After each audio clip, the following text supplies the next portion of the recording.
Hey guys, how are you all doing? I hope you're doing well. After searching for a long time, I finally found an amazing work to bring here, complete for you all. This work has 200 chapters, and it is really good. I guarantee you'll like it. If there are enough likes and comments, I'll bring it complete for you. It'll take about 5 parts. Oh, and just a reminder, I made a sick rap about this work. It took a lot of effort, guys, so if you like it, please don't leave a comment to help us out. So let's get to the video. The story starts in a convenience store, where we see our protagonist looking at some items. He was a bit nervous and ends up getting startled when a girl asks him to move out of the way. Let's see why our protagonist is so nervous. He ends up paying and leaves that store. His name was Peng, and he was a nerd who worked as a game developer. At the peak of his 22 years, he got a girlfriend and was heading to the hotel to meet her. That's exactly why this shameless guy was so nervous. He was going to do the deed with the girl, but it was his first time, so Peng was nervous. While trembling with fear, he stood there thinking about how he would react. So, he enters the room with a shameless smile. He was a bit confused, of course, trembling all over his nerves, and because of that, he lets out a loud shout saying he had arrived. But to his surprise, the room was empty. He looks everywhere, and his girlfriend wasn't there. He even checks the bathroom, but nothing. So he starts wondering where she went. However, to his surprise, he found her clothes on the bed. This gives him a bad feeling. He ends up smelling the clothes, and I know you'd do the same. And he lies on the bed saying he'll wait for her to arrive, but at that moment he starts hearing a girl's voice from the other side of the wall. The voice was very similar to his girlfriend's, and that makes him suspicious. No way! Could it be my girlfriend? Guys, I hate to break it to you, but our protagonist is a cuckold. He goes out into the hallway to check out those noises.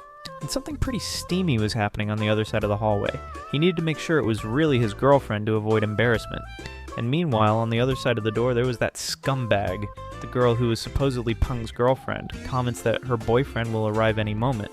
This guy gets a bit jealous and tells her to just steal the software that this guy is developing and then dump him. That was the couple's plan, guys. In reality, this girl was a scammer and just wanted to take advantage of Peng. She says she'll finish changing and meet her fake boyfriend. And when she opens the door, there was our badass hero. He had caught them red-handed.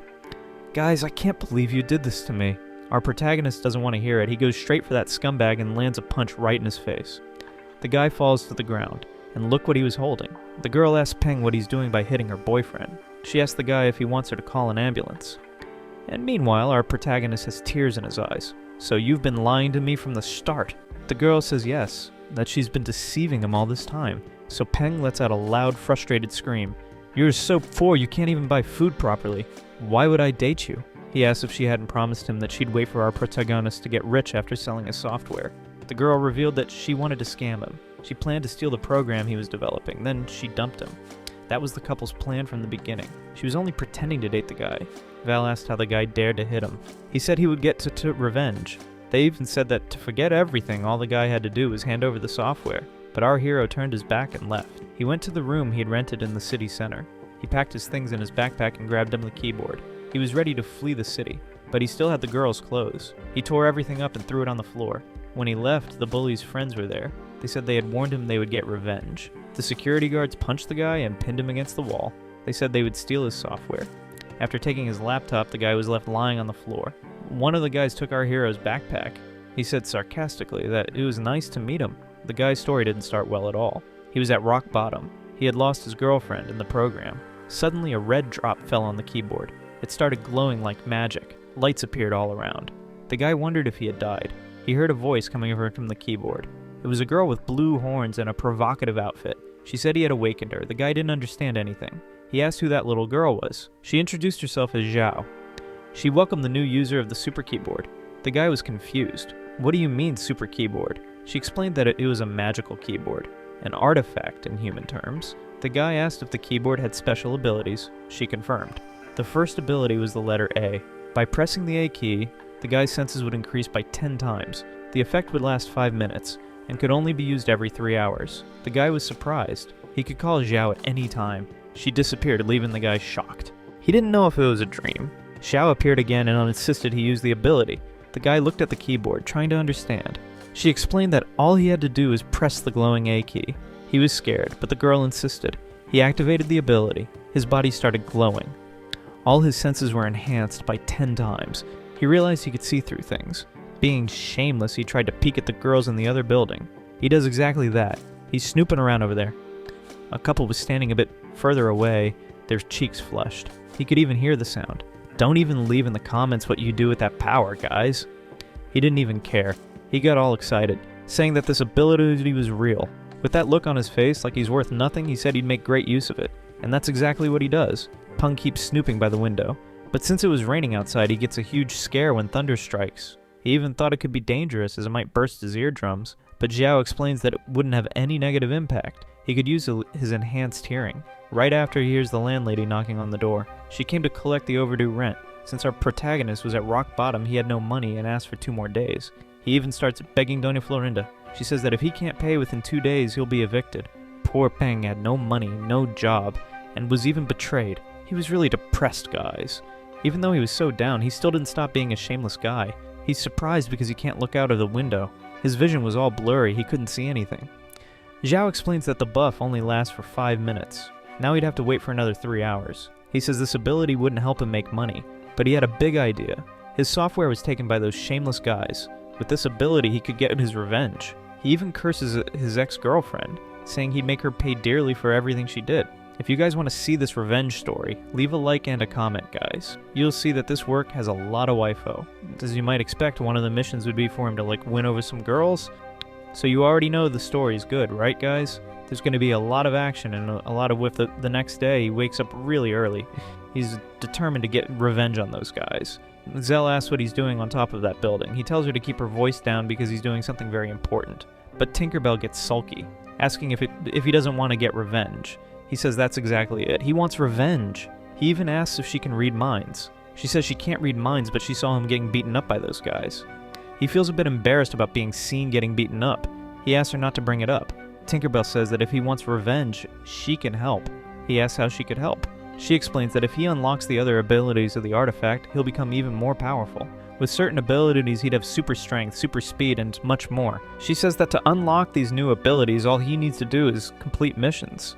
He'd earn justice points and could exchange them for powerful new abilities. He wanted to know how he'd do that. So, she decides to show him. An information window pops up right in front of our hero. It says he has 0 justice points. He's curious to know what missions would be given. At that moment, from the top of a building, a pair of panties falls off the clothesline. At that moment, the first mission is given. Retrieve the panties that were blown away by the wind. You can already see the level of these missions, right guys? When Zell tells him he needs to do this mission, he immediately gets all worked up. Don't even say he doesn't want to do it. Being the shameless protagonist he is, he runs off to get the panties. He runs like never before and ends up finding the item on top of a tree. He climbs up there, and while doing so, he thinks to himself that he's not that kind of guy. To complete the mission, he'd have to return the panties to that building. So, he ends up going up there. He asks Xiao if he just needs to put them back on the clothesline. She says yes.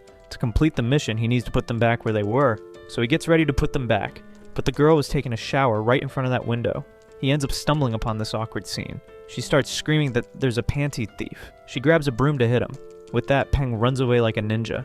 He even asks Tinkerbell if that mission was really trustworthy. She says yes, and that now she'll show how many points he earned. Since the mission was simple, he only got 2 justice points. He feels a bit sad, but she explains that not all missions give just 2 points. Some give even more points. Meanwhile, he hears the girl looking for him downstairs. At that moment, he sees the jerk who stole his program. Peng was motivated to get Cynic revenge, so he uses his letter A skill. He presses the key and his hearing becomes sharp. He hears the guy talking to another criminal about eliminating a girl. He wonders who the guy was talking to, but Peng was hearing so many voices that he couldn't distinguish where they were coming from. He was also hearing the girl looking for him. At the same time, he heard people talking all over the building, so he starts to focus on where he heard the person talking about eliminating a girl. It was coming from a room right in front of him. The criminal was talking about taking out Liel Yubi, the daughter and heir of the great Lia-chan company. Peng knew who this girl was. Her father was very well known. Actually, it was a spoiled rich kid talking about it with the criminal. He was part of another group called the Red Crows. They wanted to take down the girl's father's company. The bald guy says the woman they want to eliminate has a very powerful bodyguard. The blonde guy goes over and grabs a briefcase. He says it doesn't matter who is protecting the girl if you have the right weapon, you become indestructible. He tosses the briefcase to the bald guy. When he opens it, he is surprised to see a pistol inside. The blonde guy asks if he has ever played with a gun like that. The bald guy says yes, he is ready to complete the mission. The blonde guy says that tomorrow night she'll have a birthday party. That will be the place for the mission. What he wanted most was to take down the girl's father's company. Our protagonist heard every word. The fairy keeps asking what the hell happened to Peng. He couldn't let an innocent girl lose her life. With great power comes great responsibility. So the next day, he goes to the girl's mansion to save her. He's surprised because the lone group was really rich, but he didn't know how he would get inside. Sanino keeps teasing our hero, asking if he came to steal a girl's underwear. He says no, he's not a jerk. Zal keeps asking what he came to do. I came here to save the damsel in distress. He really thought he was a superhero. Sanino is there, not understanding anything. She even comments that he looks like an idiot. He had to figure out a way to get into the mansion. The way he found was by jumping over the wall. Come on, who hasn't jumped the school wall to leave early? But when he lands on the other side, he finds a dog. It was just a tiny puppy, guys. But our hero was a wimp and ran away scared of the little dog. He finds a door, and when he enters, he gives the dog a small bone. He knew there would be a birthday party, so he puts on the cook's uniform. This would be the perfect disguise to get into the party. To improve the disguise, he starts serving food. From a distance, he sees the girl. She was very beautiful, guys. This was Lial, and our hero's heart starts beating faster. She had long pink hair, and he couldn't take his eyes off her. So much so that the girl noticed him and felt a bit uncomfortable. She starts calling him over. He thinks his disguise has been blown. Oh my god, have I been discovered? Why is she calling me brother? Big brother. Could you help me find some bottles of red wine in the cellar? Oh, you're talking to me? She gets a bit angry, thinking the boy is pretending to be clueless just to avoid doing the task. After giving him a stern look, Peng runs off to find the wine. But he was just pretending, guys. He had no idea where the cellar was. After wandering around for a while, he ends up at the back of the mansion, and there he finds a secret passage. Peng goes over, thinking that hole might be where the cellar is. So he decides to go inside and look for wine, but he ends up outside the mansion. He even wonders why that path led him to the forest. The fairy keeps saying he's stupid for thinking the cellar was in that hole. Is this a secret passage? Yes, it seems to be a secret entrance to the mansion. So he goes back through the hole. He's worried, thinking that this might have been created by those criminals. He even comments that if he had known about this secret entrance, he wouldn't have jumped the wall, but he starts thinking about something terrible. It would be very dangerous if the criminals used this to try and take the girl's life. He starts to think that this hole was made for exactly that purpose, so Peng runs back into the house to warn the girl that she's in danger. He finds Lil and is panting, very tired. The girl asks if he found the cellar. He stammers, not knowing what to say. How do I explain to her that she's in danger? It would be a bit strange to just come out and say it. She sees the confused look on Peng's face and asks if he's new and doesn't know where the cellar is. With a slightly embarrassed smile, he says, yes, that's it. Why didn't you tell me you were new? I'll show you where it is. Follow me and I'll take you to the cellar. Now she's walking in front of Peng, and the cheeky guy can't help but stare at her, blushing. She leads him to some stairs that go down to the cellar. Okay, I'll go down there and get the wine. But he can't stop thinking about that hole made by the criminals. He finds the wine, but is still worried about Lial. If I use the artifact's ability, I might be able to save her.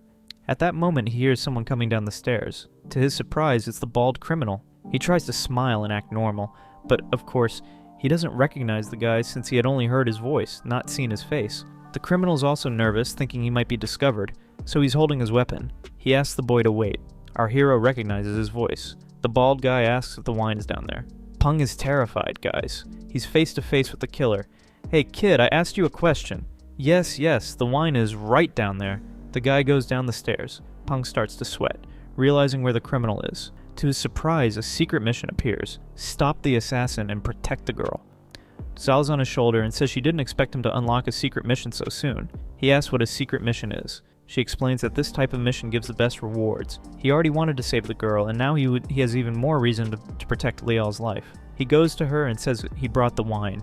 She thanks him and asks him to put it on the table. And that's exactly what he does. Little by little, he starts falling for her, guys. He says he can't let this girl lose her life. Meanwhile, that shameless criminal says he almost got caught.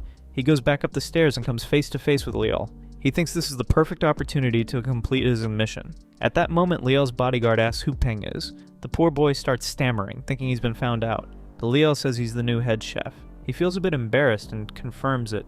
The guy starts talking to the girl about the invitations being sent out. She says she needs help bringing more wine since there are only 2 bottles on the tables. So she asks her bodyguard for help. Hey, big brother, come help carry the wine. Okay, I'll help. But the bodyguard isn't feeling too safe with Peng around, guys. He's a bit suspicious. This is Li Dongfeng, Lial's bodyguard. The criminal has a file with all the info on this bodyguard. He says he'll take care of him first since he's quite dangerous. Meanwhile, our hero thinks of a way to warn the bodyguard about the assassin. That's right, the assassin is downstairs in the cellar. We'll go find him and take care of the problem. At that moment, the blue-haired bodyguard turns around quickly. Who are you? Our hero thinks he's talking to him, but someone is right behind him. The bald guy warns them not to move since he's holding the gun. The atmosphere is tense, and no one moves an inch. The bodyguard asks again who he is. The bald guy says he doesn't need to know and knocks him out with a blow to the neck. The guy falls to the ground. The bald guy says it's the boy's turn now. Our hero starts trembling with fear. He knows he has to do something immediately or he'll be dragged away. So he summons his magical artifact and activates the ability.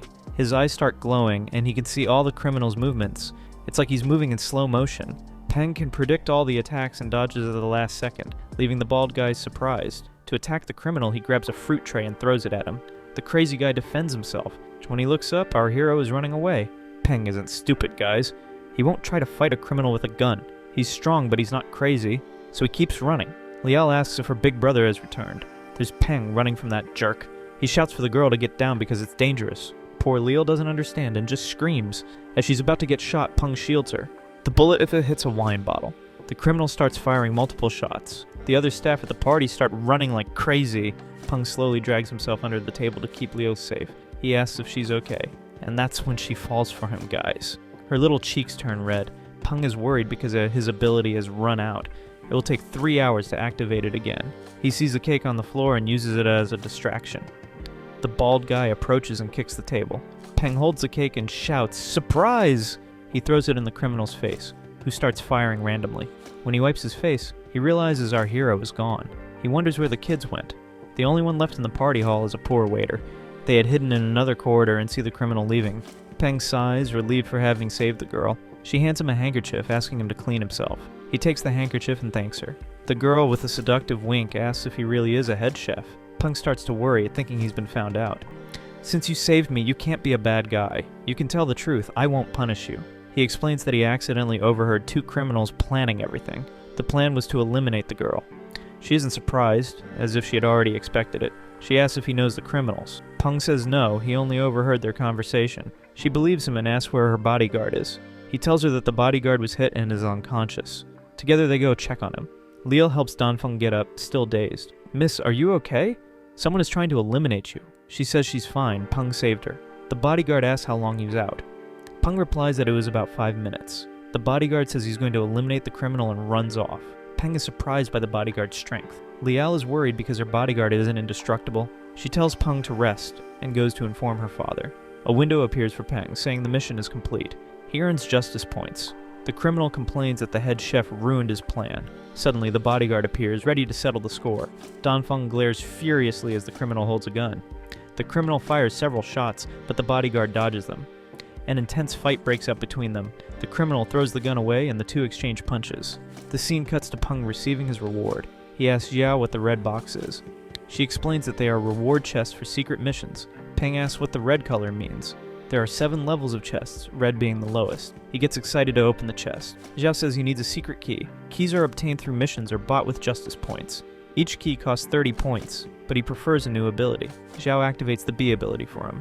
Peng gains super strength and speed. He feels his body change. Xiao says he now has the ability of a soldier. Upgrading the ability costs 20 justice points. Peng decides to wait and save up more points. With the ability activated, he wants to test his strength. He focuses and starts running at the speed of light. Peng runs so fast that he reaches outside the mansion in the blink of an eye. He keeps running and jumping from tree to tree. He thought he was a ninja, saying if he had this ability earlier, he could have defeated that bald guy. Suddenly there was a noise. It was Aliel asking what he was doing. Being so fast, he appeared behind her in the blink of an eye to die. She got scared and told Peng not to run around like that. She said her party was cancelled, and her dad was coming to the mansion. Peng was told to tell the truth. He got a bit nervous knowing he'd had to talk to the group's boss, El Zhang. An hour later, Aliel's dad was there, talking to Peng. He didn't believe Peng's story and ordered his henchmen to tie him up. Peng couldn't do anything as the henchmen approached. Aliel told her dad that Peng wasn't a bad guy, but her dad insisted on his order. Peng wasn't going to just stand there. He grabbed one of the henchmen's hands. He activated ability B from the artifact, gaining super strength. He kicked the guy in the stomach and dodged another attack from behind. He countered with a knee to the chin. Peng was fierce and went to intimidate the old man. He kicked the chair and warned him not to harm his daughter. Peng turned to leave and Liel was shocked. Her dad realized his mistake and asked Peng to wait. The atmosphere was tense, but someone announced that Danfeng was injured. Aliel was extremely worried about her bodyguard. She cried, and her dad tried to reassure her.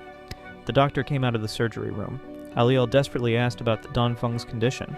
The doctor said the surgery went well, but Danfeng would need a 1.5 years to recover. Her dad thanked the doctor and mentioned the criminal was strong. He needed a new bodyguard for his daughter.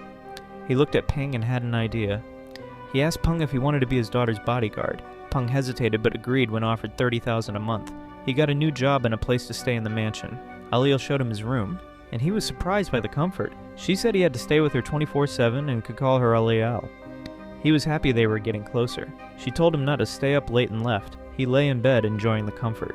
Zal appeared, teasing him about his new luxurious life compared to his old place. Peng got annoyed and asked, "Since when am I a dog?" At that moment, he remembered he hadn't paid the rent. He needed to ask for an advance. Sanino calls out to him, saying they can see Lial's room from where they are. Peng, being cheeky, tries to peek through the window. He says he can't see anything. Sanino calls him shameless. He pretends to be innocent, telling her to be quiet. He tries to control himself, remembering the secret passage. He checks if the passage is open. Suddenly, the small wooden door moves. He uses his ability A to see what's happening. Someone is coming out, but it's not the criminals, it's a girl. She looks around, making sure it's safe. She steps out and Peng watches, surprised it's a woman. As the guard, he runs to check it out. He sees the girl trying to enter the mansion. She opens the door to the pantry, where some food is about to be thrown out. She's stealing food. Peng catches her red-handed.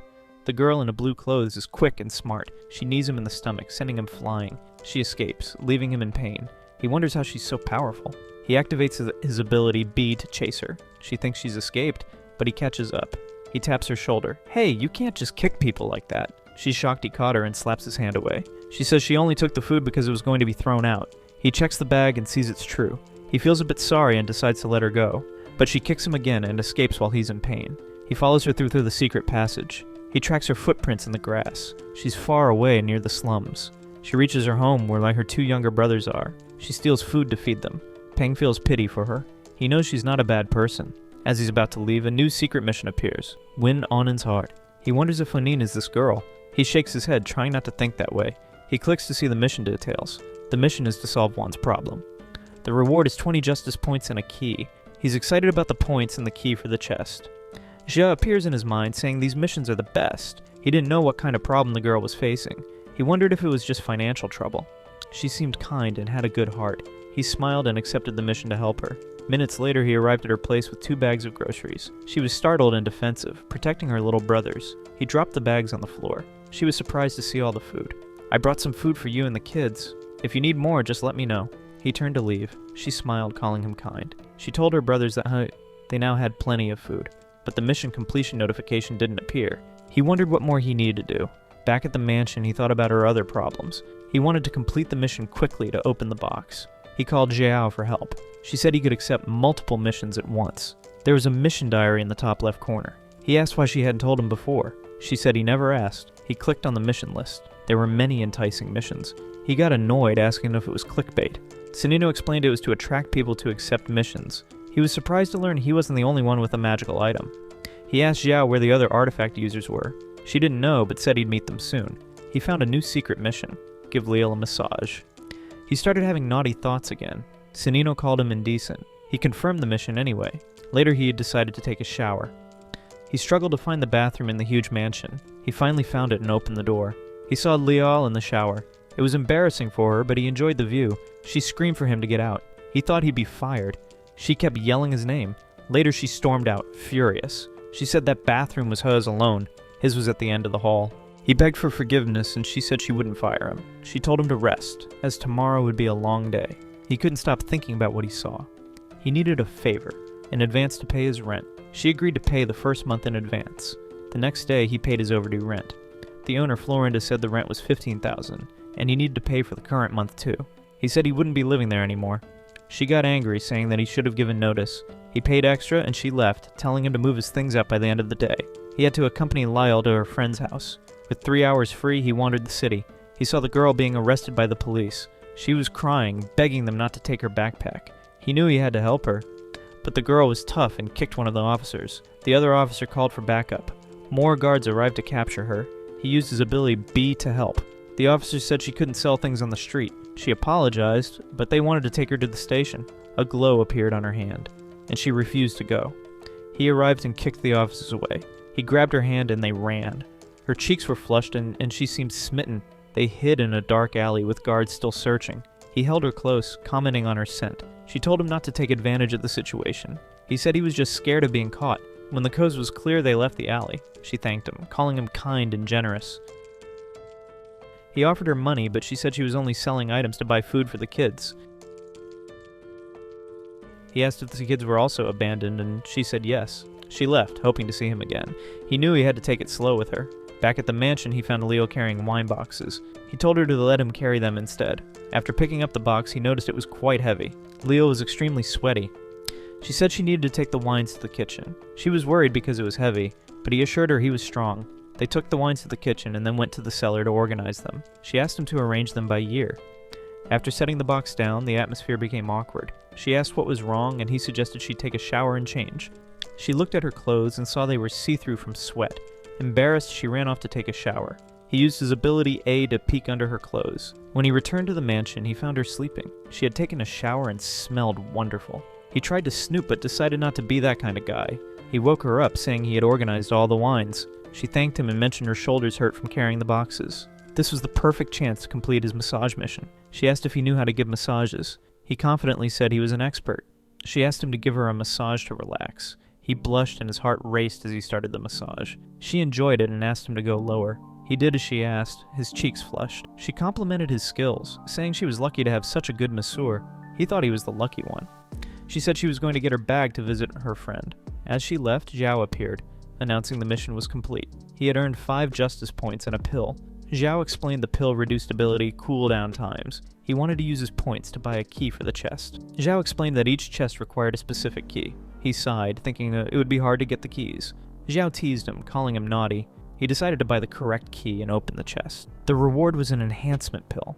Zhao explained that these pills could enhance artifact abilities. He could upgrade either ability A or B. He was indecisive, but eventually chose to upgrade ability A. Zhao asked if he was sure and prepared the buff. She cast the spell on him, upgrading his ability to level 2. The cooldown time was reduced, and he gained extra abilities. He could now see through things like an X-ray vision. Xiao knew he was excited about this new power. Leo appeared ready to go, startling him. He said he was ready too, and they headed to her friend's place. They traveled through the city. He wondered if he should use his X-ray vision to peek at Leo, but he wanted to be a decent guy. They arrived at a cafe called Sweet. He was confused, thinking they were going to her friend's house. Leo explained that she and her friend owned the cafe. He decided to enter without questioning much. As he was about to cross the door, he sensed someone spying on them. He used his ability A to see through the wall. He spotted someone hiding and went to confront them. The spy was startled and ran away. He realized it was someone from the Red Group. He returned to the cafe but forgot to turn off his X-ray vision. He accidentally saw Lial and her friend in their underwear. His nose started bleeding immediately. The scene shifted to the criminal's hideout. The blonde leader was thinking about why Baldy failed his mission. Baldy was badly injured and said the bodyguard was too powerful. The blonde leader decided not to punish him. Baldy vowed to complete the mission next time. Someone knocked on the door urgently. It was the spy who had been watching Peng and Lial. The spy reported that the bodyguard was very strong. Baldy was shocked, as he didn't think Peng was that powerful. The blonde leader suspected the old man and had hired a new, strong bodyguard. They vowed not to fail again. Back at the cafe, Peng's nose was still bleeding. The girls asked if he was okay. Lial's friend offered to clean his nose. Seeing the scene, he almost fainted. The effect wore off, and the woman asked if Lial wouldn't introduce him. "Ah, this is my new bodyguard. His name is Di Peng. Yesterday he saved me from those criminals." "Oh, you mentioned that on the phone. Have they found out who those criminals were?" Leo said no, and they were probably targeting her because of her commercials. They hadn't discovered who the villains were. This made her friend nervous, and she slammed the table. "We need to find out who those criminals were." Leo told her friend to calm down. They were doing everything possible to find out who was behind it. "You're too calm. You should be more worried since your life is in danger." "Don't worry, my dad hired this new bodyguard." Her friend looked at Peng, wondering if he was reliable. "I don't know about you, but this guy doesn't seem very trustworthy."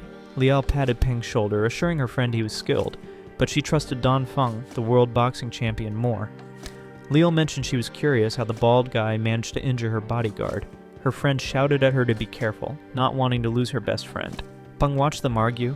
Seeing how close they were, customers arrived and the purple-haired woman went to help. Peng looked curious, recognizing the voice. It was his ex-girlfriend, Mari. He was surprised and asked what she was doing there. Mari went to take the girl's order, a cold coffee. Peng tried to hide, traumatized by their past. Leo noticed something was wrong with Peng. "What's wrong with you? You look like you've seen a ghost." "I'm trying to hide." "Look at that girl over there. You know her? Is she your ex-girlfriend?" "Yes. And seeing her makes me angry because she cheated on me." Peng's voice got loud, drawing his ex's attention. He hid under the table, saying she was looking at him. Why are you scared? She's the one who cheated on you.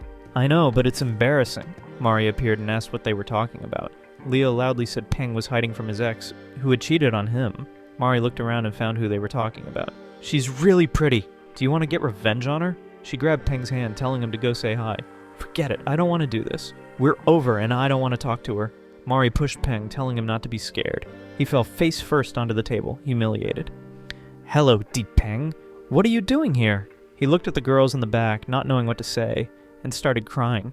The girls tried to hide their laughter. His ex got angry, saying she didn't want anything to do with him.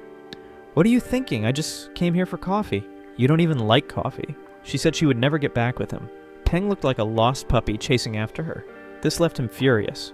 You think I'd want anything to do with you, a gold digger chasing rich men? No way. Hearing this, the girl started throwing a tantrum, all nervous. Marie appeared, saying his coffee was ready. She walked over and grabbed his arm, acting all seductive. This made his ex jealous. Is that your friend? I don't even know that ugly girl. His ex was fuming, gritting her teeth. Leal showed up, calling Peng's name. She was all smiles, and his ex wondered if he was that popular. Both girls were hanging onto Peng's arm. His ex was dying of jealousy. If this guy isn't the luckiest protagonist, who is? They prepared a cake with whipped cream. Marie gave him a shoulder massage while Leal fed him. His ex was boiling with anger, not believing what she saw. Her boyfriend arrived, apologizing for making her wait. She was still furious, and her boyfriend asked why. He looked over and saw Peng with the two girls. He was shocked and even a bit jealous. I can't believe he's so popular with the ladies. His girlfriend stormed out, unable to stand the jealousy. Not even I managed to get such beautiful girls. Outside, the rich guy was plotting with his thugs. He ordered them to wait for Peng and beat him up. Peng was a bit sad, and Mari tried to cheer him up. He said he wasn't feeling bad, just a bit down. Mari reminded him he now had Lial, who was much prettier. Leo played dumb, saying she didn't understand. She lifted Peng's chin and said he deserved someone better. The moment was a bit awkward. Leo received a call from her dad. Don Feng had woken up in the hospital. They needed to go visit him. Mari said she'd come too, as she knew Don Feng.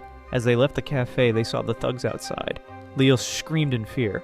Peng knew what was coming. The rich guy ordered his thugs to attack. Peng pushed the girls aside, ready to fight. Don't worry, this will be over quickly. The rich guy tried to punch Peng, but failed. Peng grabbed his fist effortlessly. Now that he had ability B, he was ready to face the thug. The thug started trembling and screamed for Peng to let go of his hand. The rich brat ordered his other henchmen to attack. They were cowards, using a metal bar to hit Peng. Leo shouted from the cafe, warning him to be careful, but Peng was confident and strong. He kept squeezing the thug's hand, smiling. After letting go, he punched the thug in the stomach. The thug flew back, knocking over his friends. The rich brat was cornered, terrified. How did you get so strong? Peng's stare alone made the brat tremble. Stay away from me! I'm armed! Peng grabbed his shirt, demanding to know where the software was. I don't know anything about any software. Another thug sneaked up behind Peng with the metal bar. He hit Peng hard, knocking him down. The thugs panicked and ran away. The girls rushed to check on Peng. I'm fine, just took a metal bar to the back, no big deal. Clearly he wasn't okay. Leo was extremely worried. He assured her he'd recover soon. They told him to rest while they went to the hospital, but Peng didn't want them going alone. Liel insisted it was safe since the hospital was close. She said goodbye in a romantic way, making it seem like she had feelings for him. Even with his enhanced strength, Peng knew he wasn't invincible. He realized he needed more training to protect Liel. He remembered his mission to win Yanwei's heart, so he headed to the slums to find her. He arrived with a bag full of food, calling out for her. He searched the abandoned building but couldn't find her. He decided to check the attic. He opened the curtains and found her changing clothes. She screamed in surprise. What are you doing here? Get out, you pervert!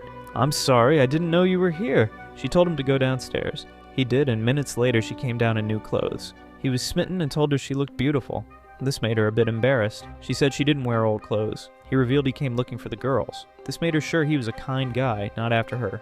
He felt awkward and said to Vo she was the kind one, caring for needy kids. He asked where the children were. She said they were homeless kids living nearby. He asked if they were her siblings or if she just took them in. She said yes, but one of the kids had big problems.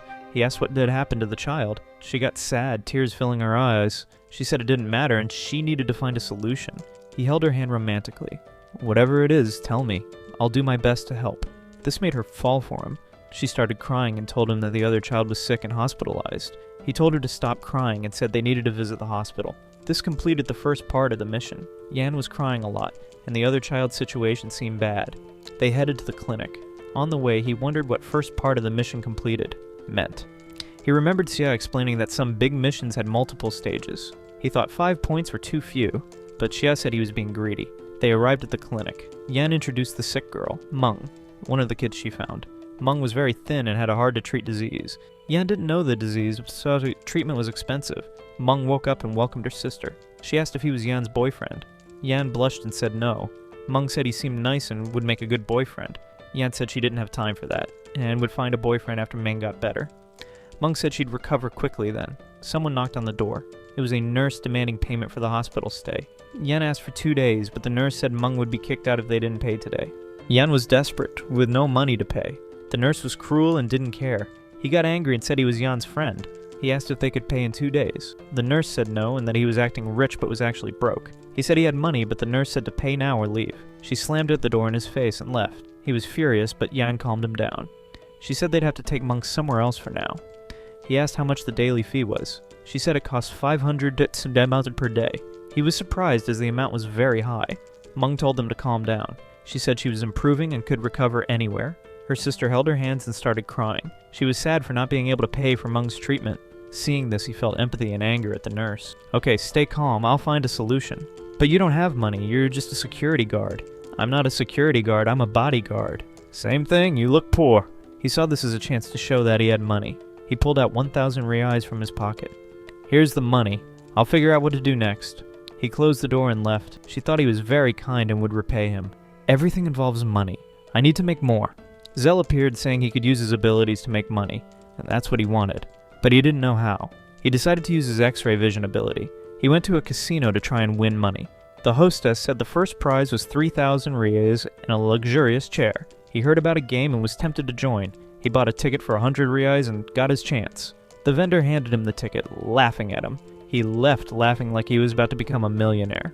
The vendor mocked him, saying he was just another fool losing money. Each ticket gave one chance to break an egg for a prize. An old man tried and failed to win anything. The crowd said it was a scam with no real prizes. The hostess charmed the audience, convincing them to try. He fell for it and decided to use his ability. She said the grand prize was golden petals inside an egg. He understood and was ready to play. The vendor laughed, saying he only had one ticket for the hardest game. The hostess built suspense and told him to choose an egg.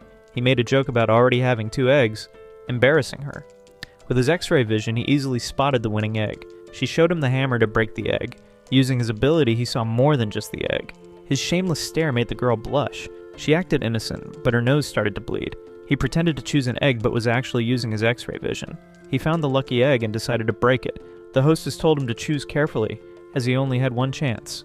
This one, I'll break this one. He smashed the egg with the hammer. Golden petals flew everywhere, surprising everyone. The hostess screamed in excitement. Even the mocking vendor was shocked. Ladies and gentlemen, we have a new winner. He won the grand prize. Wow, you were so lucky. Congratulations. Thank you, thank you. She told him to claim his prize, but one participant protested. The old man who lost. This game is rigged. You and that woman are in on it. The hostess tried to explain, asking if he had any proof. He said it was obvious they were too close. She denied it, but he kept insulting her. She slapped him, and he pretended to be hurt, but then he tried to hit her back. She ducked, and Peng stepped in. Leave her alone, you old creep. He grabbed the old man's arm. Call your boss. I want to talk to him. She announced the games were paused. She insisted the game wasn't rigged, and that she didn't know him. The crowd murmured, not fully convinced. The casino director arrived to see what was happening. She explained that a young man had won. The director said he'd give him the prize. He handed Peng a check, making him extremely happy. But then the director fired the hostess. She was shocked and devastated. Why are you firing me? I need this job. He coldly told her to leave. She begged for an explanation, but he was rude. She left, heartbroken. Peng felt guilty as his winning had cost her job. But now he had a lot of money. A new secret mission appeared. Learn Dang's story, become her friend. Help her out of misery, get a kiss. Reward, 50. Justice points and a kiss. Nice reward, he thought. Sanino reminded him that missions were tailored to the artifact owners. She called him out for using his powers inappropriately. The scene shifted to the girl, now sad and walking in the rain without an umbrella. Her story was about to unfold, filled with emotion and struggle. Someone appeared with an umbrella to help her. It was our hero, of course. Who was there to save her from the rain was our protagonist. She thanks him, her cheeks flushed. The shameless one says her clothes are wet. The girl looks down and notices that they are slightly transparent. She tries to hide herself, while the protagonist says he'll take her back home. At this point, the girl is already starting to fall in love. Minutes later, they arrive at her apartment. She thanks him for bringing her there and says she will take a shower, asking him to wait a moment. He didn't want to stay and wait, as he was feeling embarrassed. So he makes the excuse that he needs to return to the hospital. However, the girl wanted to stay in touch and asked for his phone number. Our hero shamelessly ends up giving her his WhatsApp. Now that he had her number, he could complete the mission later. Thus he returns to the lady in clinic. As he approaches, he sees the nurse who mistreated him, along with her boyfriend. He immediately remembers her and starts planning something. Across the street, he sees a girl waiting for the bus and lets out a wicked smile. He approaches the blonde girl and asks if she could do him a favor. The girl is suspicious, but he convinces her by showing a stack of money. Meanwhile, the purple-haired nurse returns home with her boyfriend. He asks why she is so upset. She, who is quite mean, complains that there are too many poor patients who can't afford the fees. The boyfriend asks if she doesn't feel sorry for those people. She replies that she hates poor people. At that moment, the blonde girl comes running toward the couple. As she gets closer, the nurse's boyfriend asks who that woman is. The blonde girl calls him a scoundrel, says he has another family, and slaps him in the face. Then she runs off. The nurse is furious with her boyfriend, asking who that woman was. The poor guy, who had nothing to do with it, gets another slap. At that moment, our protagonist shows his evil side and laughs at the situation. Later, he enters the clinic and pays for Ming's stay. He returns to the room and sees the girl in blue sitting there. She welcomes the hero, and he says he has already paid the 10,000 fee. Now she could focus on other things. The girl thanks him and asks how he got so much money. At that moment, he notices he has activated a new notification. It was a Class A difficulty mission. He had completed the mission of solving Ian's problem. Now he wonders what is going on. Suddenly, someone arrives outside the clinic. It is at this moment that several girls, who also use artifacts, start appearing. Keep watching because this work is very good. Our hero stays disguised while reading the notification. He earned 20 justice points and a yellow key. However, he doesn't have a chest of that color and starts complaining. Soon after, he presses the button to receive the rewards. A new notification appears. It was a Class A difficulty mission. Subjugate Wait Young. He looks to the side, checking if the other girl wasn't snooping. He decides to go to the bathroom to learn more about this new mission. As he walks, he notices someone in the hallway, seemingly following him. He asks the fairy about the mission to subjugate Wei Yun. The fairy explains that the mission is of Class A difficulty.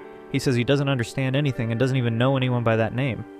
When he opens the mission details, he only sees the same information as the title. This makes him a bit nervous. He complains that the system is not functional at all. The fairy explains that the artifact gives personalized missions to each user. He decides to accept the mission, as he needs a lot of points. Thus he ends up accepting it. Moments later, he gets to the bathroom. On the other side, in the women's bathroom, there's a very beautiful girl. She's on the phone talking to someone. She says she has already arrived at the clinic to complete the mission. The boss on the other end of the line tells her to follow the plan. Meanwhile, our hero can't stop thinking about the girl that he needs to subjugate. Just thinking about the word subjugate. He starts to daydream. As he thinks about these silly things, the girl leaves the women's bathroom. They meet, and he realizes she is the girl he needs to subjugate. As soon as he looks at her, the system notifies him of her name. The shameless one is completely smitten, already imagining what he will do with her. The details of that, I leave to your imagination. The girl turns around and leaves, while he stands there drooling. However, he needs to gather information and starts following her. Just by looking at her appearance, it's clear that she is dangerous. She notices she is being followed and starts walking faster. Soon she turns into a hallway. When he catches up to her, the girl has already disappeared. She was on the other side of the door with a knife in her hand. He wonders where on earth she went. As she quietly opens the door, he uses his hoist a key ability. When she's about to strike him from behind, someone calls his name. It was none other than Aliel. This makes the white-haired girl hide to avoid being seen. But since he had the ability unlocked, he can see that she is hiding. Aliel says that Dongfang is awake and asks him to visit the former security guard. As he leaves, he thinks he needs to be careful with the platinum-haired girl. She seems to have many skills. The girl sighs, saying that the boy seemed like just another shameless person. She didn't know he was an artifact user and was completing missions. It was precisely a mission that involved subjugating her. They arrive at Feng's room, who is in a weakened state. As soon as he sees our hero, Feng becomes furious. He asks if he was the imposter at the girl's birthday party. Aliel tells Feng to calm down, saying that the protagonist is trustworthy. But Feng doesn't want to hear it and asks why he crashed the party that day. Aliel insists that he treat the new security guard well. The protagonist agrees and asks Aliel to let him talk to Feng alone. He asks if it's really necessary. and Aliel ends up sneaking out, trying to eavesdrop. The protagonist tells Feng to take it easy. Feng becomes suspicious, thinking he's part of the assassin group. The atmosphere starts to get tense. Feng says that now that he is the new bodyguard, he needs to share something important. The protagonist replies that he takes Aliel's safety very seriously and wants to know what it is.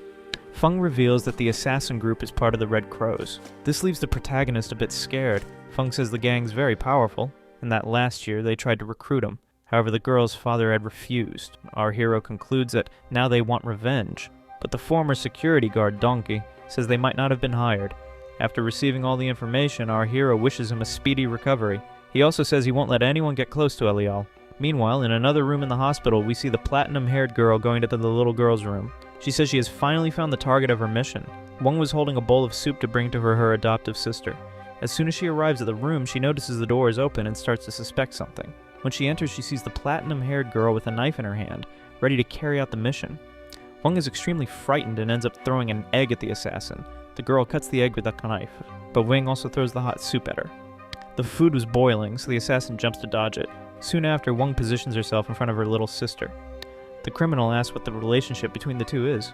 Wong says they are sisters. The white-haired girl says she was hired by someone. Wong would like to understand why she would try to eliminate Meng, but the assassin says she won't say anything. Thus, they begin to fight. However, the assassin was using a weapon. And when she was about to finish the mission, we see Wong grabbing her arm with a blue aura surrounding her body. She was emanating an extremely sinister power. The platinum-haired girl wonders if she is an artifact user. On the other side of the hospital, Peng was feeling a bit nervous. Now he would have to fight against the Red Crows group. He looks both ways and doesn't see Aliel in the hallway. He knew he wasn't strong enough, so he needed to complete other missions to become more powerful and protect Aliel. Back to the fight, the two exchange several blows. The criminal seemed to be struggling a bit and ends up getting punched, flying far away. Tang realizes that Wong is not an ordinary person. She probably had a powerful artifact. Tang complains, saying that the boss didn't warn her there would be other users in the area. Meng wakes up and asks why there is so much noise in the room. At that moment, Tang lunges at her, trying to finish off the little girl. As she gets closer, Meng is frightened but quickly says that her sister is very beautiful. Hearing those words, Tang hesitates for a moment. It seems those words affected her. She ends up fleeing, jumping out the window. At that same moment, Peng arrives and asks if Meng is feeling better. Wong says someone tried to eliminate her little sister, and that she would jump out the window to chase the criminal. Our hero looks down from above and knows who that girl is. She was precisely the woman he had to subjugate. He holds Wong back and says he will go after the criminal. He tells her to take care of Meng as he will bring the assassin back. Meanwhile, the assassin remembers Meng's words, saying that she was very beautiful. She becomes emotional recalling that. As she calls someone, she says she failed the mission. Our hero hears everything and thinks that the mission to subjugate this girl will be very difficult. Then she heads to the bar. When she arrives, one of the waitresses calls her boss. Peng enters shortly after and tries to blend in, pretending to be a customer. He orders a soda, but the waitress says it's a bar. He then hands over $200 bills and demands a soda. Since money appeared, she quickly provides the drink, and Peng doesn't take his eyes off the girl. He starts following her. She enters a room, but he ends up getting caught. A guy says he can't go in there. Peng pretends he was lost, looking for the bathroom. The guy tells him the bathroom is on the other side. He thanks him and sneaks away, holding a glass of soda. He starts thinking of a plan. Since 3 hours had passed, he uses a key ability again. Now, with X-ray vision, he starts scanning all the rooms. He notices where the white-haired girl is and sees that she is near a somewhat suspicious guy. The girl is standing before this purple-haired guy. He asks why she failed the mission. In response, she says there was another artifact user. Our protagonist hears this and realizes that Juan is a user, just like him. The boss gets angry and asks what class the artifact of the person she mentioned was. The girl says she doesn't know for sure, but it was probably a low class. The boss grabs some papers with information and starts searching to find out if Wang is an artifact user, just like them. The information states that Wang is the daughter of a very powerful man, the CEO of the Hong Group. They had been hired to eliminate the little girl, as she was someone important. However, the platinum-haired girl says she doesn't want to continue with this mission, and that they could pass it on to someone else. She didn't want to eliminate an innocent little girl. This little girl, folks, had no idea her father was such a powerful man. Our hero stays disguised, drinking his soda, while the girl sits down very close to him. The fairy appears, and our hero asks her why she never mentioned the artifact classes. In response, she says she didn't say anything because he never asked, and she starts drinking the soda. The fairy says that human world sodas are delicious. Our protagonist takes the cup from her and tells her to first explain how artifact classes work. She starts by saying there are various colors of artifacts. As they become rarer, there are fewer artifacts. The colors range from red to purple, with purple being the rarest of all, with a maximum of 4 or 5 in existence. He is surprised, as there are 7 classes. Of course, Pungi is curious to know what class his artifact is. She says his artifact is purple class, the strongest of all. He is stunned. She says only blue or purple grade artifacts can have spirits as beautiful as her. Our hero teases her, saying she isn't beautiful. Then he offers the soda as payment, and this makes her very happy. With a bit of arrogance, he says he expected nothing less from himself than a powerful artifact. But the fairy says our hero isn't as powerful as he thinks, as he only has 2 abilities. This motivates him to complete more missions and unlock new powers. Then he looks at that girl, Tang, who's part of one of his missions. She was very beautiful, and he ends up approaching her in a charming manner. He asks if he can buy her a drink. With flushed cheeks, she says she remembers him. He says they met in a rather peculiar way, and asks again if he could sit there and buy her a drink. At that moment, a group of tough guys enters the bar. The red-haired one says he came looking for pretty girls and ends up finding Tang, who's very beautiful. He becomes completely smitten and says he's going to approach the girl. As he gets closer, she already notices some guys coming toward her, and she tells Pang she'd like to drink a soda. He calls the waitress to take the order, and the girl appears quickly. He reveals the order is a soda but starts to stutter. He didn't really know which soda to choose, and this embarrasses him. So he asks the girl which soda she'd like. She says she'd like a Coke with lemon. That way he finishes the order. However, someone starts laughing loudly. It was that red-haired guy mocking our hero, saying the boy barely knew how to place an order. His friends also start making fun of our hero, and Peng doesn't like that at all. The red-haired guy slams his hand on the table and tells the girl she should only go out with men who know how to order drinks. However, Tang tells him to get lost, that she's not interested in the guy. He was one of those spoiled rich kids and starts taking this as a sign of disrespect. No one should ever refuse his invitation. He even asks if she prefers to go out with a loser like that kid next to her. And to make things worse, he grabs our hero's chin, saying he shouldn't go out with a pretty girl because he looks like an idiot. Tang says loud and clear for him to disappear. This makes the guy extremely furious. When he's about to attack the girl, our hero slaps him in the face. Then he makes him slam his face into the table in a humiliating way. She told you to disappear, didn't you hear? The red-haired guy starts seeing stars. Meanwhile, Tang realizes this guy is really strong. Maybe he's an artifact user. The blonde guy appears with a bottle in his hand, saying the boy had hit his boss. But when they look at our protagonist's serious face, they get scared to death. The tough guy stands up and says our hero will regret doing that, and they end up leaving with their tails between their legs. With a smile on his face, our hero says now that the problem is solved, they can continue drinking. With a very attractive look, the girl says she likes drinking with strong guys. Peng was the last romantic on Earth and says he likes drinking with pretty girls. That way the waitress brings their drinks. The girl says the guy he just hit is named Shine, and that he's from a very wealthy family. Tang asks if she happens to know him, and she says she's heard of him before. However, our protagonist says he's not worried about that because he's very strong. Tang becomes interested in our hero and asks his name. He confidently replies that his name is Peng. After drinking, she stands up and thanks him. She approaches our hero and starts sniffing his neck. This makes Peng blush and feel very embarrassed. She says she'd like his company in her room tonight. She even places her hand in an inappropriate place, almost making our protagonist's heart jump out of his mouth. Since he's a shameless simp, he says he'll keep her company and that he couldn't leave the girl alone tonight. You can already see where this story is heading. And if you are enjoying it, leave a like and a comment. This makes YouTube recommend our video to more people. Outside the bar, he asks her where they're going. Whispering in his ear, she tells him to just follow her. Minutes later, they head to a hotel. This makes the shameless guy tremble with happiness. He even starts thinking nonsense, folks. This guy here is quite shameless. Soon after they arrive at the room, the girl starts taking off her clothes, saying she's going to take a shower first. And she even tells him not to peek. Comment below if you'd use the keyboard ability to peek at this girl. And of course, the shameless Peng fella tempted to do it. At that moment, he starts thinking the girl is setting something up against him. It seemed too good to be true. She starts preparing to take a shower. Soon he feels tempted to use his Aki ability. He even says it wouldn't hurt to take a little peek. With that, he activates the ability and starts spying on the girl in the bathroom. She was on her phone, and he finds this quite strange. It seemed like she was sending some important messages, but he couldn't read them. She tells her boss she found another artifact user, and she starts thinking of a way to test the guy. She leaves her phone on the counter and finally prepares to step into the shower. Our hero's eyes almost pop out of his head. He was able to see everything, folks. Minutes later, after that he's seen all there is to see, she appears in different clothes. He gets nervous and she lunges at him, tells him not to be impatient. He ends up pushing the girl and she falls onto the bed. He yells, saying he can't hold back anymore. Gives a teasing wink. She tells him to handcuff himself first. He finds this a bit suspicious, but being shameless, he decides to obey. He starts trembling a lot, and she tells him to handcuff himself and put on a blindfold. He smelled something fishy, but he still went along with it. And there was our hero, completely blindfolded and handcuffed. At that moment, the girl's boss appears. She goes up to him, telling him not to ask her to do these things again. She was being paid to do this to our hero. And the boss hands her a large sum of money. When she sees the color of the money, she gets all happy.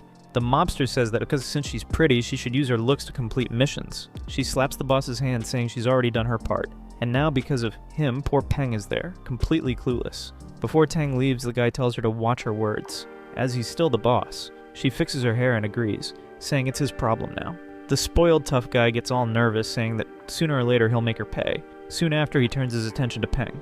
He even thinks the guy isn't an artifact user, as he seems weak. Meanwhile, our hero is asking the fairy for help. The fairy tells him to stay calm, as this guy won't figure out if he's an artifact user or not. She explains that purple artifacts are so powerful that weaker people can't even detect them. This makes him feel a bit more relieved. However, if the guy decides to end our hero's life, he won't be able to do anything about it. But the fairy says he's an idiot, as he just needed to use ability B, which makes him super powerful. While he's talking to the fairy, the guy is completely confused, as our protagonist was talking to himself. Soon after, he asks the villain who he is, but the crazy guy doesn't want to hear it. He just wants to steal our hero's artifact. But Peng says he doesn't know anything about an artifact. This makes the villain even more furious. He rips off Peng's blindfold holding a knife, threatens the guy to hand over the artifact. At that moment, Peng comes clean, saying he won't hand over the artifact to a weakling like him. The villain says it's the end for the guy. When he's about to strike him with the weapon, our hero activates his super strength ability. He ends up breaking the handcuffs. With super speed, he dodges the attack. The guy realizes Peng's artifact is truly powerful. They start exchanging glances. And the guy says that now that he's figured it all out, he's going to eliminate our hero. But of course, this guy wouldn't be able to do anything. When he lunges at Peng, our hero dodges with all his speed. He appears behind him to strike with a blow. The purple-haired man tries to block the attack and ends up using his fists. But of course, he comes out worse and is thrown out far away. This blow causes a lot of damage to the villain. He even comments that the protagonist is very powerful. Peng starts mocking him, asking if the guy didn't say he would defeat him. However, the villain plays dirty and throws a knife. Peng dodges, but the villain uses this opening to jump out the window and escape. The villain's name is Ray, and Peng realizes he's strong because he withstood one of his attacks. Ray arrives at the bar all beaten up, and Tang goes to check on him. She asks what has happened, and Ray reveals that Peng is a user of a very powerful artifact. Tang asks what grade the artifact might be. Ray says it can't be red grade, as he himself is red grade and got beaten up. The girl starts wondering if Peng has a more powerful artifact than hers. Ray asks for Tang's help to figure out the level of Peng's artifact. She didn't really want to be part of this mission, folks. Ray tries to convince her, saying he'll give her all the credit she needs. Since the offer was good, she ends up accepting. After she leaves the room, Ray says that once he gets a powerful artifact, he'll betray her too. Moments later, our protagonist returns to Aliel's mansion. Aliel was there? The girl asks what happened, and he says he even found the girl who was running away but couldn't resolve anything. Huang asks who that girl was, and why she tried to eliminate Meng. So, our hero explains that he found out the girl was hired to eliminate Meng because of her dark past. Feng didn't know about her adoptive sister's past, and asks what he discovered. At that moment, he unlocks a rank B difficulty mission. He feels a bit discouraged, as he's only accumulating missions and can't complete any of them. The mission is, help Aliel and Meng resolve their mysterious past. He puts his hand on his face, discouraged, since he has so many missions. In total, he has 3 ongoing missions, and doesn't know how to complete any of them. Since this new mission is rank B, he decides to accept it to resolve it. The girl asks Peng what happened, as he was standing there without saying anything. She wanted to know what Meng's dark past was. He reveals that he found a conversation where she was the illegitimate daughter of a very rich man. The girl didn't know how that was possible, as she found Meng in the slums, dirty and sick. So he decides to ask Huang how she met Meng. She says she found her with 3 other children, all hurt and hungry. That way, Peng tries to figure out how a girl, the daughter of a rich man, ended up in such a bad situation. Huang gets emotional and ends up hugging our hero, thanking him for all his help. She squeezes our hero tightly with her airbags. The shameless guy looks down, his hands trembling. When he tries to hug the girl, she steps back, taking a step away. He even gets angry, thinking she did it on purpose. The scene shifts to the Hongling group. The CEO of this company was Meng's biological father. He went there to find out what had happened. He waits in a square in front of the building. When a delivery truck appears, he gets an idea. He'll disguise himself as a delivery man to enter the company. The poor worker just wanted to do his job, but our hero appears with a villainous look. He beats up the poor guy and takes his uniform. Now, dressed as a delivery man, he decides to enter the building. Our protagonist enters the company as if nothing's wrong. He heads straight for the elevator. He disguises himself, lowering his cap so no one recognizes his face. However, he ends up seeing some beautiful legs and knows whose thighs those are. He gets all embarrassed. The girl says his name and he lowers his head trying to hide. It was that red-haired girl who got fired. He asks what she's doing there. She says she's there for a job interview. Several people start entering the elevator and he tells her to stay quiet. After stopping on the 8th floor, he takes the girl's hand and leads her outside. He asks if she's really there for a job interview. She says yes, as she was fired. He comments that she was a host, but this is a makeup company. She replies that she's also good at sales. Peng wishes her good luck. She kinda teases him, asking if he's the delivery guy. He says no, that he doesn't work as a delivery guy. She responds that she thought he was just a scammer who won a casino games. She even suspects he entered the building to steal something. He covers her mouth, saying that he's not a thief and that she shouldn't say such things out loud. She gets embarrassed and says it's okay, that she won't say anything. Soon after, she says she's going to the interview as she's running late. Peng had a mission to get a kiss from her, but now he needed to solve Meng's father's problem. Meanwhile, he kept thinking about how to get a kiss from this beautiful girl. Again, he gets worried, as he doesn't know how to do it. He goes up the stairs to the 9th floor. He ends up opening one of the doors. The secretary tells the delivery guy to leave the package there. However, the boy says he needs to deliver it directly to the company's boss to sign the papers. The secretary doesn't ask many questions and just points out where he should deliver the package. The CEO's office. He thanks her and heads there. When he arrives at the boss's office, he hears a noise inside. He doesn't care and knocks on the door. The boss asks who it is, and he says he's the delivery guy. He needs him to sign some papers to receive the goods. The guy tells him to leave it outside and not to disturb. However, since Peng was hearing strange noises inside, he decides to use his ability. He activates the A key. He ends up seeing something that gets him a bit excited, let's say.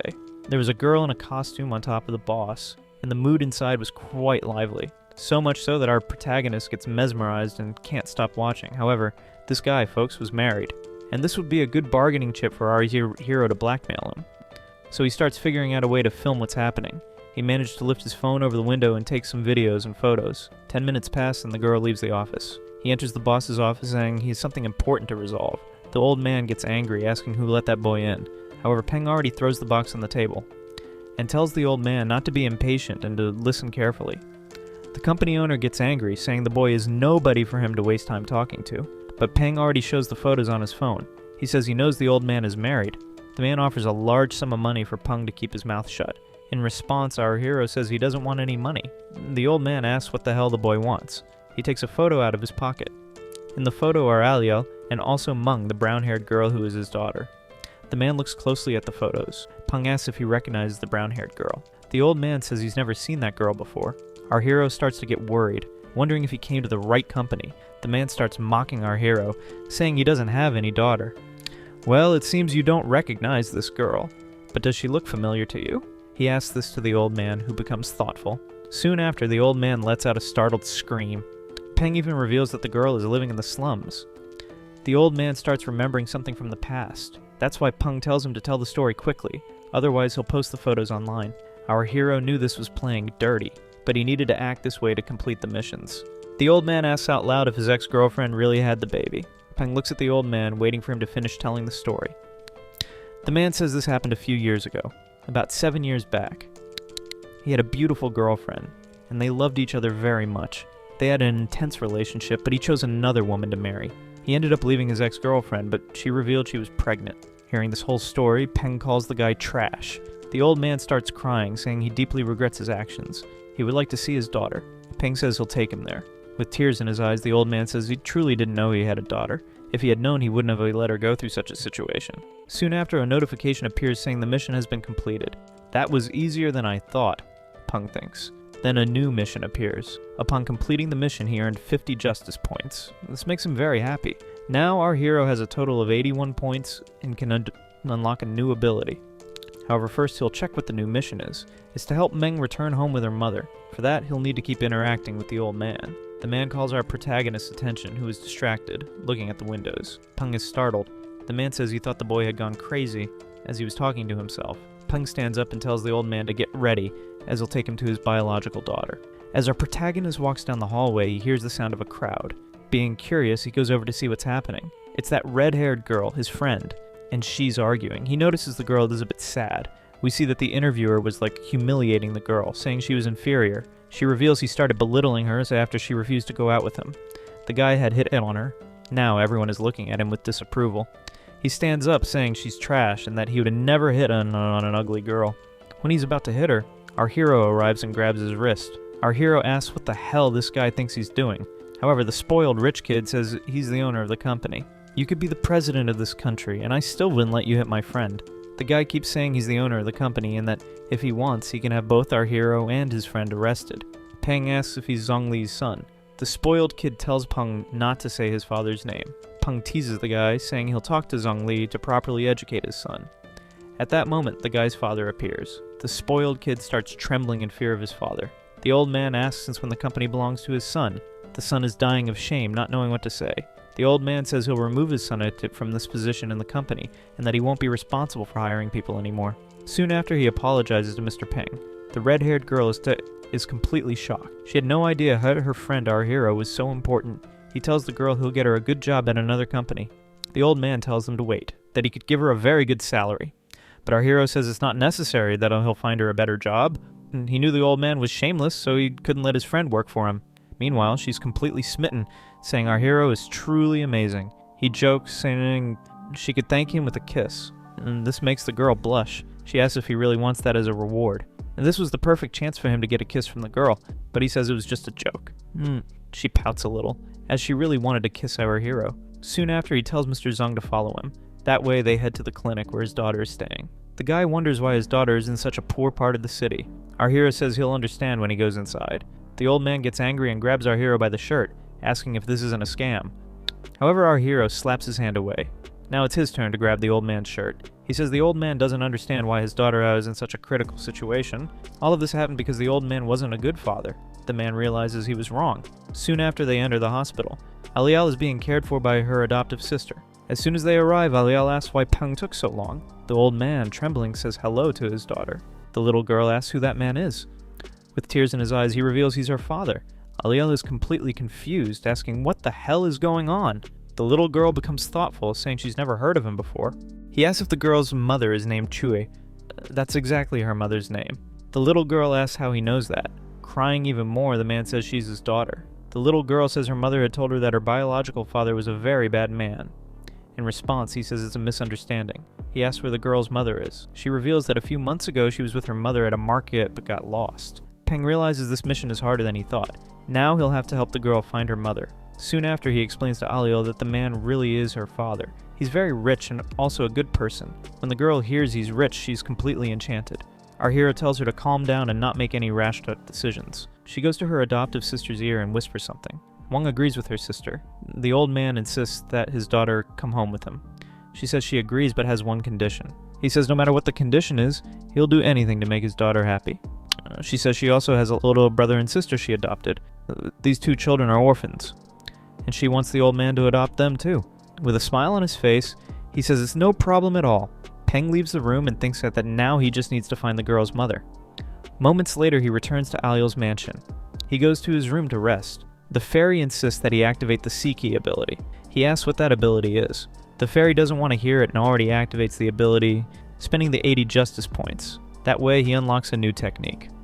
The cooldown for the Sea Key is 8 hours. He can cast a kind of charm, both on men and women. He says this charm technique is very useful, and starts thinking about what he could do with it. He imagines using the ability on himself, making Aliel fall in love with him. He would hug her romantically, and they would live happily ever after.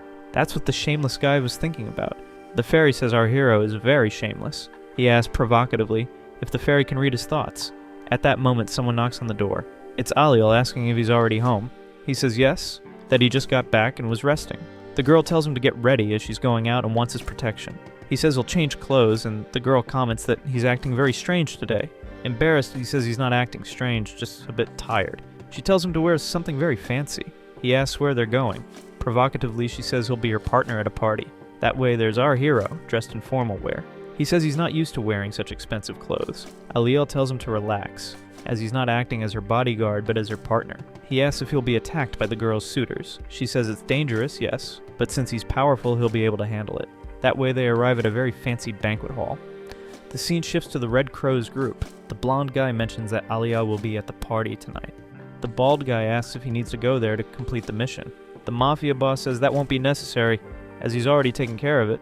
He also says the bald guy has another important task to do. This leaves the guy a bit scared, and he asks what that task is. The blonde guy says something quite terrifying. It's a mystery what the mission is, but the bald guy seems to like it. The scene changes again to the party. Our hero is a bit shy, but upon noticing there was plenty of food there, he gets all excited. There really were the most luxurious drinks and elegant dishes. Vang, that purple-haired girl, was also at the party. When our protagonist looks at her, he can't stop remembering when he saw her with his X-ray vision. Vang keeps saying he's very handsome, especially in a suit. The shameless guy enjoys receiving these compliments. Outside, we see that our hero's ex-girlfriend was also invited to the party. She's enchanted, saying the mansion is really huge. The guy says it's at this location that he'll sell the software he stole from our hero. She thanks her boyfriend for the opportunity and to be at such a luxurious party. He comments that there are many rich and important people at the party, and it's there that he'll try to sell the software and make a lot of money. She says her ex-boyfriend, our hero, is quite an idiot, but was capable of creating an impressive software. She even thinks those girls were hired by him just to make her jealous. When the girl thinks about this, she gets furious. At that moment, her boyfriend calls her attention and takes her hands. He tells her to behave, as this party is for rich people. We then see our hero talking to two girls. They were tasting some fruits and noticed Peng was a bit embarrassed. He didn't want to eat, so Vang tells him to stop acting like a bodyguard and start acting like the girl's partner. They start teasing him, saying he's not hungry because he's too nervous. Vang asks a mysterious question. She wanted to know if Liao brought Peng just to resolve an important matter. The girl pinches her friend's cheek, saying she really knows her well. However, when they look at our hero's clueless face, they say he won't be able to handle the job. But Liao trusted him, even though he looked like a fool. Several guests start arriving at the party. Our hero's ex-girlfriend keeps saying the place is high class. Her boyfriend tells her to enjoy and eat the delicious food. At that moment, the girl ends up recognizing someone. She shouts Peng's name, and he almost chokes on the fruit he was eating. She tells Peng to stop following her. That shameless guy even says he probably jumped the fence to get into the party. Peng starts complaining, saying he found trash at the party. This makes his ex-girlfriend extremely furious, so they start causing a huge scene.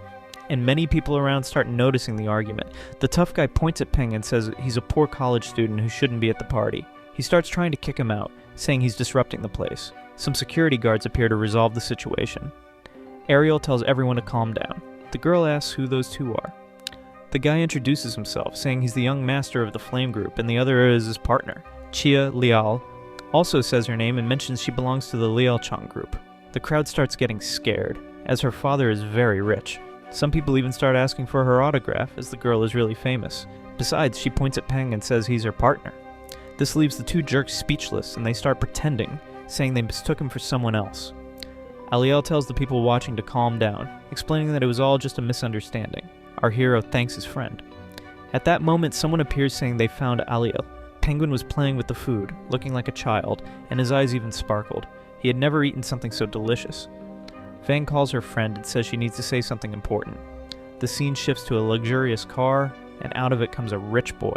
His name is Ling Tian, and he's one of the 4 geniuses of the city. As soon as he arrives, he catches the attention of all the girls. They were extremely infatuated with him. The shameless guy hugs one of the girls and says he brought her a gift and that he'll take her to his room tonight. This excites the girl, and she leaves jumping with joy. Soon after, one of his employees appears, saying that Liao has attended the party. He gets all excited to go talk to her. At that moment, that shameless guy appears to talk to Ling. The guy is quite arrogant and asks who he is. The shameless guy introduces himself as Feng and says they've played billiards together before. Ling says he remembers the guy but is focused on Liao. He can't take his eyes off her and immediately goes looking for the pink-haired girl, leaving Feng talking to himself. Chia asks her boyfriend who that guy is, and he tells her to be quiet. Feng says he's the 4th best young master in the city. The girl doesn't understand, as she's never heard of that. So, Feng explains that Ling is one of the 4 smartest guys in technology. He came to the party today just to try to sell the software to this guy. Feng says that if he can sell the software for a good amount of money, he'll enjoy life with the girl. He whispers in her ear to be more obedient next time. and you can already imagine the connotation of that joke just by her expression. He approaches Vang and Lial and says they look very beautiful. However, Lial isn't very interested in talking to him. He asks her out, but Lial says she has something important to do with her friend. When he looks at Vang, he says she also looks stunning, but the girl doesn't pay much attention to him either, and says she's busy. When Ling realizes he's being rejected by both girls, he gets furious. Vang feels a bit uneasy, and says she didn't mean to be rude. Then he starts inviting the girls to drink wine with him. At that moment, Lial refuses, and the guy looks like a fool. She says she doesn't like drinking wine with people who mistreat her friends. This makes him even angrier. At that moment, Peng appears, saying the food is delicious, and ends up handing a sweet to Lial to try. However, Ling gets very jealous. Peng puts the sweet in her mouth, and the girl says it's very good. At that moment, Ling taps Peng's shoulder and asks who the hell this guy is. Our protagonist looks at the blonde guy, thinking he's a nice guy, and offers him some sweets to try. However, the tough guy slaps the plate full of sweets, throwing everything on the floor. Our hero realizes that was a huge waste. Ling asks what the hell he's doing near Lial. The girl says that young man is her partner. Hearing the word partner, the guy freezes. The girls start commenting that everyone knows Ling likes Lial, and yet she brought another young man as her partner. Our hero, with a smile on his face, introduces himself, saying his name is Peng. The blonde guy asks how the boy dares to be Lial's partner. This already annoys our protagonist, and he asks who this guy thinks he is to act so arrogantly. Lial tells Ling not to interfere, and the guy sneaks away, saying she's free to choose who she wants to be with. But of course he wasn't going to accept that easily. He turns around and tries to hit Peng with a punch. The blow was very close to hitting our hero's face, and the girls watching this start screaming. But you can already imagine what our hero did. He caught the guy's fist after activating his B ability. The guy realizes Peng is also tough. He understands Peng isn't just any guy. After squeezing hard, the blonde guy starts complaining about the pain. He makes a little excuse, saying he was just trying to test Lial's partner's skills. Oh, really? So you want to test me, huh? At that moment, the blonde guy calls Cobra, and Cobra appears to handle his spoiled boss's business. This guy was quite well known, and everyone there starts saying he's strong. The fairy appears at that moment and tells her master to be careful, as Cobra is an artifact user. Peng asks the fairy what level the guy's artifact is. The fairy says she's not sure, but just by looking at his aura, she can tell he's not an ordinary guy. Peng agrees, saying he'll fight him. Ling says Cobra works for him, but Lial doesn't want to see her friend get beaten up. She starts trying to stop the fight, saying it doesn't make sense. The shameless blonde guy says this is just to add more excitement to the party and that everyone there wants to watch the battle. He even asks the crowd, and everyone shouts that they want to see the fight. So he says that since everyone wants it, they won't disappoint. Ariel is still worried, but our hero touches her shoulder and tells her not to worry, as he'll win easily. She really likes our hero, and because of that is scared, but she says she trusts him. Seeing that the girl trusts Peng, Ling gets jealous. He goes to Cobra and tells him not to show any mercy to our hero. The opponent really seems strong, and tells the boss he'll finish off the protagonist. The audience starts cheering for the two to throw down, and Peng stands face to face with his enemy. Cobra says the boy is very brave for facing him, and Peng taunts him, saying Cobra is the brave one. Cobra pulls out a weapon and says he'll finish off our hero. Peng gets a bit worried and asks the fairy if he's capable of defeating him using the artifact's power.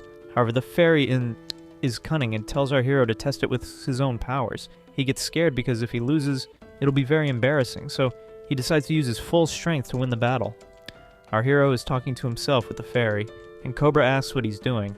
Peng covers it up, saying he was just meditating on how he'd defeat him. This makes Cobra furious, and he says our hero is very arrogant. Soon after, he lunges at him and tries to hit him with a strike. However, at that moment, our hero activates his ability again and blocks, countering with another punch. Cobra is surprised, as he thought it would be easy. When he looks at our protagonist's face, he starts to realize things are more complicated. Their powers seemed equal, but since Cobra was using a weapon, our hero ends up at a disadvantage.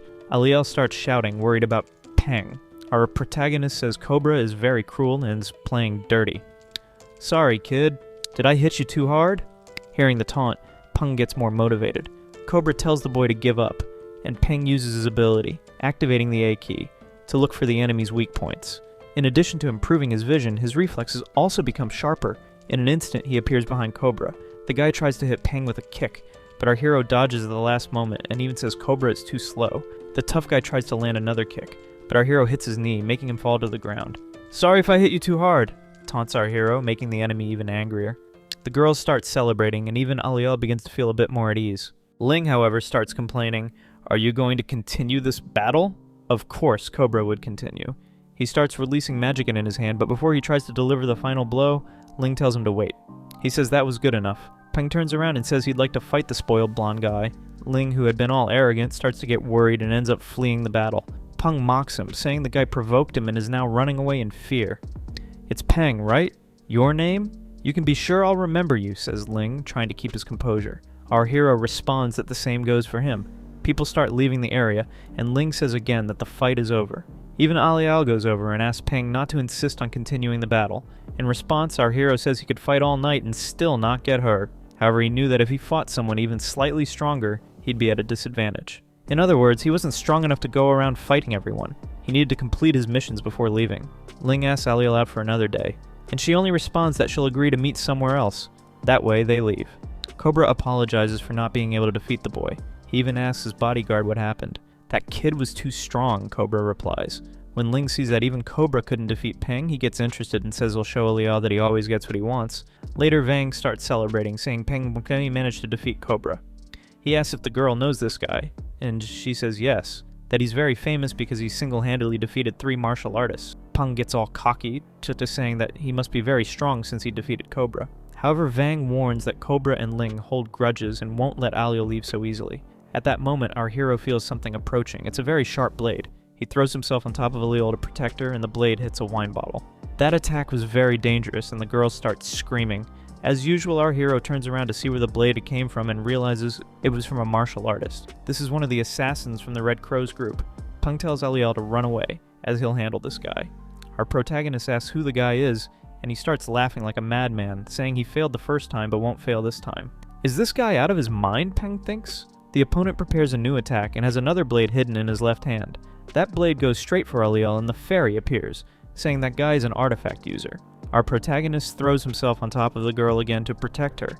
We see that, in reality, he could control the fate of that knife. The guy even says this mission will be difficult as Peng seems strong. He tells the girl again to hide, and she starts to get worried, saying it's going to be very dangerous. However, she trusts our hero and runs away from that place. The knife guy senses danger approaching, and when he looks back, sees Cobra coming at him with full force. He can't dodge and ends up taking a punch to the face, flying far away.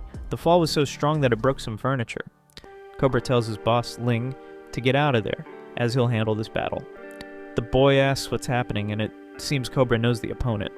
Cobra, so you're working as someone's little dog now?" taunts the assassin. This makes Cobra nervous, and he tells the guy to shut up. "You hurt me, so now I'll have to cut you into little pieces." Cobra laments and says the guy won't get that chance. The knife man throws his dagger and Cobra repels the attack using his fist. However, the knife guy controls his blade and grabs it back to throw it again. Bang just watches the battle and even tells Liao he'll help her hide. However, at that moment, he remembers the Red Crows group and knows they are after his boss. He needed to resolve this as quickly as possible, as the girl would never be at peace. She asks who this Red Crows group is that he's mentioning, and Peng holds her hand, saying he'll explain later. The knife guy realizes his target is escaping and starts shouting for the girl to wait. However, Cobra wasn't going to make it that easy. "My target is that girl. I don't have time to play around with you," says the assassin. He abandons Cobra and runs after our hero and Liao. However, Cobra wasn't going to let the guy escape and chases after him too. Soon after, he starts getting closer to Liao and even throws a blade. Peng still had his abilities activated and manages to block the attack, kicking the knife away. He tells Liao to hide, and again the girl runs away. She trusts our hero, and he stays there to try to protect her. The knife guy tells our protagonist to get out of the way, as if he would really let the villain defeat his boss. Peng responds that he wouldn't even think of it, and that he'll defeat this guy. Now it was Cobra who was watching everything from afar. He stayed in the background, observing the battle.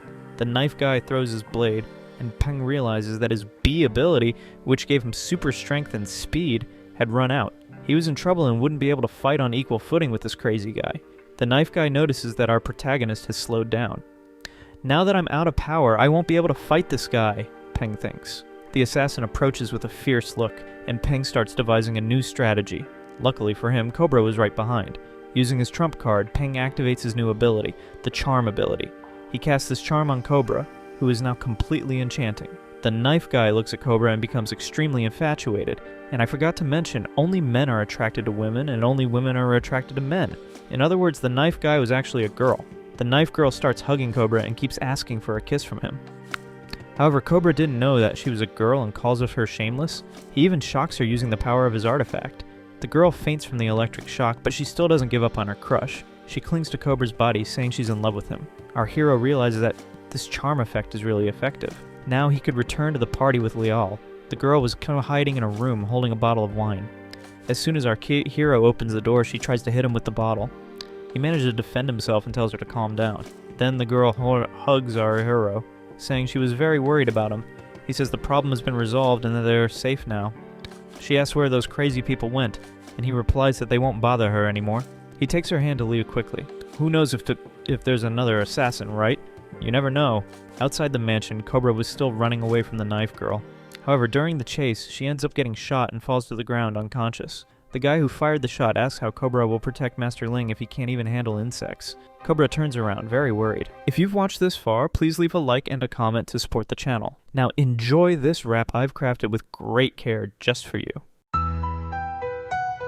Yo, this is the tale of Peng, the good guy. Fell into a trap, a mystical high. Missions to complete, a path to ply. But in the midst of it all, our hero's alone in the sky. Dark night, plans in the air. He created but they tried to snare. In the fight, a cut, a mistake. Blood on the keyboard is fate to make. A fairy appeared, voice so mysterious. Now your life won't be so tedious. Each mission a power, a phase, but the cost is a game with no grace. Peng in the game, missions endless. Between danger and what's to confess. Liao in sight, when Nexi in view. The fairy insists, which one will you choose? Super hearing, caught in the breeze. Criminals on the trail, a bloody spree. An heiress marked to fall. Now he's a shadow, ready to stand tall. But the keyboard doesn't play so clean. Each mission comes with a different scene. Between strikes and deceit, Peng finds himself trapped. Is he the protector or the one who's mapped? In the game, missions endless. Between danger and what's to confess. Liao in sight, when Nexi in view. The fairy insists, which one will you choose? Hey Peng, what will you decide? Follow your path or let it slide? The keyboard suggests desire leads the way, but all he wants is a fate without delay. Casino packed, stakes running high. Vision pierces through the deck's lie. Winning money, cheating the system. But does he see the real schism? In the end, it all gets tangled between missions and his own angle. If the keyboard commands, who's in control? Or does Peng make his own toll? At the end of the line, what will remain? Is power worth more than love's gain? Keyboard blinking, ready to act. Super keyboard man never holds back. Peng in the game, missions endless. Between danger and what's to confess. Liao in sight, when Nexi in view. The fairy insists, which one will you choose? Peng in the game, missions endless. Between danger and what's to confess. Liao in sight, when Nexi in view. The fairy insists, which one will you choose? Make your move without a pause. The fairy insists, which one will you choose?